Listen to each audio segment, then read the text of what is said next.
नमस्कार, मी अनिल जाधव. तुम्ही बघता आपला अग्रवन.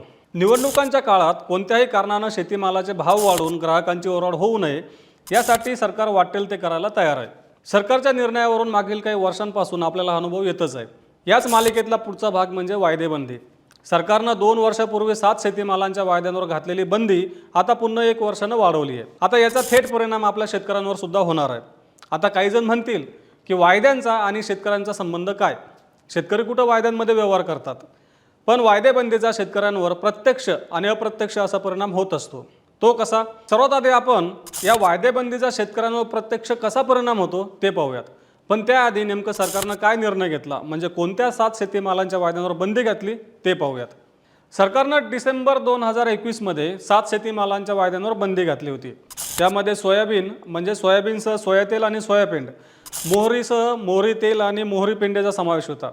तसंच हरभरा, गहू, बिगर बासमती तांदूळ, कच्चं पाम तेल आणि मुगाचा समावेश होता. या 7 शेतीमालाच्या वायद्यांवर बंदी घालून आता 2 वर्ष झालेत. 20 डिसेंबरला याची वायदेबंदीची मुदत संपणार होती, पण सरकारनं त्याआधीच अधिसूचना काढून 1 वर्षांना वायदेबंदीची मुदत वाढवली आहे. आता या वायदेबंदीचा आपल्या शेतकऱ्यांना प्रत्यक्ष तोटा कसा होतो किंवा प्रत्यक्ष फटका कसा बसतो ते पाहूयात.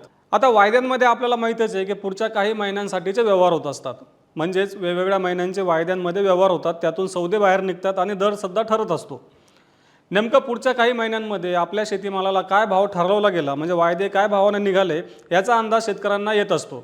म्हणजेच भविष्यातील किंमत कळत असते. त्यामुळे शेतकऱ्यांना काय फायदा होतो, तर शेतकरी ठरवतात की समजा आपल्याकडे आता सोयाबीन आलेलं आहे, तर आपलं सोयाबीन आत्ताच विकणं फायदेशीर ठरू शकतं का भविष्यात या महिन्यामध्ये आपल्याला ही किंमत मिळू शकते याचा एक अंदाज येतो. मग तोपर्यंत थांबावं का? थोडक्यात काय, तर वायद्यांमधील किमतीचा शेतकऱ्यांना फायदा हा आपल्या शेतीमाल विक्रीचा निर्णय घेण्यामध्ये होत असतो. पण आता वायदेबंदी असल्यामुळे मागच्या 2 वर्षांमध्ये झालं असं की शेतकऱ्यांना भविष्यात म्हणजे पुढच्या काही महिन्यांमध्ये आपल्या सोयाबीनला काय भाव राहू शकतो याची माहिती मिळत नाही. म्हणजे वायदेबंदी असल्यामुळं भविष्यातील किमती कळत नाहीत. मग काय होतं, तर शेतकऱ्यांना सध्या बाजारात जो काही भाव असतो त्याचीच माहिती मिळत असते. भविष्यातील किमतीवर कोणत्या घटकांमुळे काय परिणाम होऊ शकतो, त्यामुळं दर कमी जास्त होऊ शकतात का याचा अंदाज सध्या शेतकऱ्यांना कळण्यास अडचणी येतात. म्हणजेच भविष्यातील किमतींची माहिती शेतकऱ्यांपर्यंत पोहोचण्यास अडचणी येतात. वायदेबंदीचा शेतकऱ्यांना हा एक प्रत्यक्ष होणारा तोटा म्हणजेच फटका आहे. वायदेबंदीचा शेतकऱ्यांना दुसरा अप्रत्यक्षपणे फटका तो बसतो उद्योगांच्या माध्यमातून. तो कसा, तर आपल्याला माहितीच आहे की उद्योग शेतकऱ्यांकडून शेतीमाल खरेदी केल्यानंतर त्यावर प्रक्रिया करून ते विकत असतात. उदाहरण द्यायचं झालं तर आपल्या सोयाबीनचंच घेऊयात. आता आपलं सोयाबीन उद्योगांनी एकदा खरेदी केलं तर त्यापासून सोयापेंड आणि सोयातेल तयार केलं जातं. सोयातेल आणि सोयाबीनला मिळालेल्या भावावरून आपल्या सोयाबीनचे भाव मिळत असतात. म्हणजेच काय, तर उद्योगांना सोयातेल आणि सोयाबीन विक्रीतून जो काही भाव मिळतोय त्या भावाच्या आधारावर शेतकऱ्यांना किती भाव द्यायचा हे उद्योग ठरवत असतात. त्यानुसार आपल्या शेतकऱ्यांकडून सोयाबीनची खरेदी होत असते. आता उद्योगांना जर सोयातेल आणि सोयाबीनसाठी चांगला भाव मिळत असेल तर साहजिकच शेतकऱ्यांकडून चांगल्या भावानं ते सोयाबीनसुद्धा खरेदी करतात. वायद्यांचा जास्त फायदा हा उद्योगांना होत असतो. उद्योग भविष्यामध्ये आपल्या मालाची विक्री करत असतात. म्हणजे सोयाबीनची विक्री वायद्यांमधून पुढच्या काही महिन्यांच्या डिलिव्हरीसाठी केली जाते. त्या डिलिव्हरीचा दरही ठरवला जातो. जर वायद्यांमध्ये चांगला दर मिळाला तर उद्योग आतापासूनच ते वायदे पूर्ण करण्यासाठी मालाची खरेदी करत असतात. याचा फायदा असा होतो की जर भविष्यातील किमतींमध्ये म्हणजे वायद्यांमध्ये चांगला भाव मिळाला तर शेतकऱ्यांना मिळणारा भावसुद्धा काही प्रमाणात वाढवला जातो. म्हणजेच भविष्यातील किमतींमध्ये सुद्धा शेतकऱ्यांना काही प्रमाणात फायदा मिळू शकतो. उद्योगांना वायद्यांचा आणखीन एक प्रकारानं फायदा होत असतो, तो म्हणजे हेजिंगच्या माध्यमातून. आता बाजारामध्ये सतत चढ उतार होत असतात. कोणत्याही घटकांचा दरावर लगेच परिणाम होत असतो. याचा अनुभव आपल्याला प्रत्येक हंगामात प्रत्येक महिन्यामध्ये येतच असतो. हेजिंगच्या माध्यमातून उद्योग दरात होणारा चढ उतारातील म्हणजेच या धोक्यांपासून संरक्षण करण्यासाठी हेजिंगचा पर्याय निवडत असतात. यातून काय होतं की दरात होणारे मोठे चढ उतार यापासून त्यांना संरक्षण मिळत असतं. म्हणजेच वायद्यांमध्ये एकदा दर ठरला की त्याची डिलिव्हरी त्या दरानं द्यावी लागत असते. यामुळे वायद्यांचा जास्तीत जास्त फायदा हा उद्योगांना होत असतो. आणि उद्योगांना फायदा झाला म्हणजे जर चांगला दर मिळत असेल किंवा चांगला दर ठरवण्यास जर मदत होत असेल तर याचा फायदा आपल्या शेतकऱ्यांना सुद्धा होऊ शकतो. त्यामुळे या वायदे बाजाराचा आपल्या शेतकऱ्यांना अप्रत्यक्षपणे सुद्धा फायदा होत असतो. कारण उद्योगांची पुढची प्रक्रिया जर व्यवस्थित सुरू राहिली तर पाठीमागं आपल्या शेतकऱ्यांच्या शेतीमाल व्यवहाराची प्रक्रिया म्हणजेच खरेदी विक्रीचे व्यवहारसुद्धा सुरळीत पार पडू शकतात.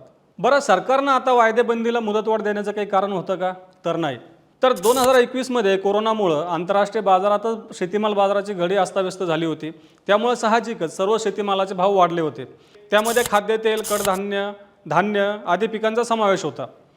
पण सरकारनं काय केलं की वायद्यांमध्ये मोठ्या प्रमाणात सट्टेबाजी होते, त्यामुळे भावात अवास्तव वाढ होते, असं कारण देऊन सरकारनं डिसेंबर 2021मध्ये 7 शेतीमालांवरती वायदेबंदी घातली होती. हे आपण सुरुवातीला पाहिलेलंच आहे. त्यानंतर सरकारनं काय केलं, 2022मध्ये त्याला मुदतवाढ दिली. आता 20 डिसेंबरला ते मुदत संपणार होती, पण त्याआधीच सरकारनं एक अध्यादेश काढून ही वायदेबंदी आता 1 वर्षानं वाढवली आहे. म्हणजे डिसेंबर 2024पर्यंत या 7 शेतीमालाच्या वायद्यांवर बंदी असणार आहे. त्यावेळी सरकारनं काय सांगितलं होतं की वायद्यांमध्ये मोठ्या प्रमाणात सट्टेबाजी होती, त्यामुळे भावात अवास्तव वाढ होते, म्हणजेच काय, महागाई वाढते. पण बाजारात नेमकं चित्र काय होतं? सरकारनं डिसेंबर 2021मध्ये वायदेबंदी केल्यानंतर सुद्धा सर्व शेतीमालाचे भाव वाढले होते, कमी झाले नव्हते. कशामुळे वाढले होते? कारण मागणी आणि पुरवठ्यामध्ये मोठी तफावत होती. मागणीच्या तुलनेत या शेतीमालाचा पुरवठा हा कमी होता, त्यामुळे साहजिकच भाव वाढ झाली. पण नंतरच्या काळात काय झालं की पुरवठा वाढल्यानंतर मालाचे भाव कमी कमी होत गेले.